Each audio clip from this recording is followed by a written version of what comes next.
মা আছেন যারা নিজেদের বাচ্চা বাচ্চা সন্তানের হাতে মোবাইলগুলো তুলে দেন। এই মোবাইলটা শুধু মোবাইল নয়, এটা হচ্ছে জাহান্নামের আগুন ওই বাচ্চাদের জন্য যারা নিজেদের সন্তান ছেলে মেয়ের হাতে মোবাইল তুলে দেয়। আমি একটা জলসায় বলেছি, আমাদের রাজ্য সরকার 10,000 করে টাকা দিয়েছে ট্যাব কেনার জন্য। মোবাইল, ওটা মোবাইল নয়, ব্যভিচার করার রাস্তা বার করে দিয়েছে। 100টা স্কুল কলেজের ছেলের মধ্যে ছেলে মেয়ের মধ্যে 90 জন বিবাহের আগে তাদের যৌবনকে শেষ করে দিচ্ছে।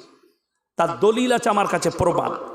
সেদিনে একটা ছেলে ফোন করেছে কেরলা থেকে, হুজুর আমার একটা সলভ করে দিতে হবে। কি হয়েছে বাবা? বিপদে আছি, গোসল করে বেরোচ্ছি, নামাজ পড়ব, কিন্তু আমার বুঝতে পারছি আমার বীর্য বেরিয়ে যাচ্ছে। আমি তাকে বললাম তুমি হস্তমুগ্ন করো। সে সঙ্গে সঙ্গে বললে হুজুর আপনি কি করে জানলেন? আমি বললাম বোকা, আমরা মৌলবীরাও আরবি কিতাব পড়েছি, মাসলা মাসাইল সব আছে।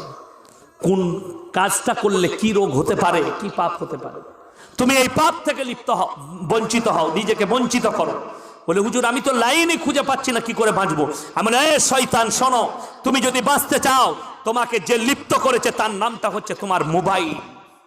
সে কাঁদতে লাগলো, হুজুর একদম সত্য কথা বলেছেন। আমি এই মোবাইলটাকে তোমার কাছ থেকে 1 সপ্তাহ দূরে রাখো, তুমি বেঁচে যাবে এই পাপ থেকে। 100টা মুসলমানদের যুবক যুবতী তারা নিজেদের যৌবনকে নষ্ট করে দিচ্ছে। কেন? বেঈমান কাফেরের মেহনত। আপনি আমার নাম সার্চ করবেন, 100টা নোংরা মেয়ের ছবি দিবে তার সাথে, আর আপনার নফস বলবে একবার ক্লিক করে দেখ না মেয়েটা কেমন।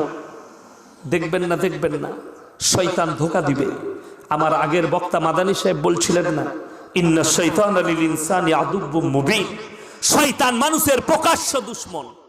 আপনি চাইবেন না আপনাকে করা করাবে। আর শুনেলেন, প্রত্যেকটা মা বোনকে বলবো শরীরকে ঢেকে নাও, পর্দার মধ্যে এসো, জাহান্নামে যাবে তোমরা।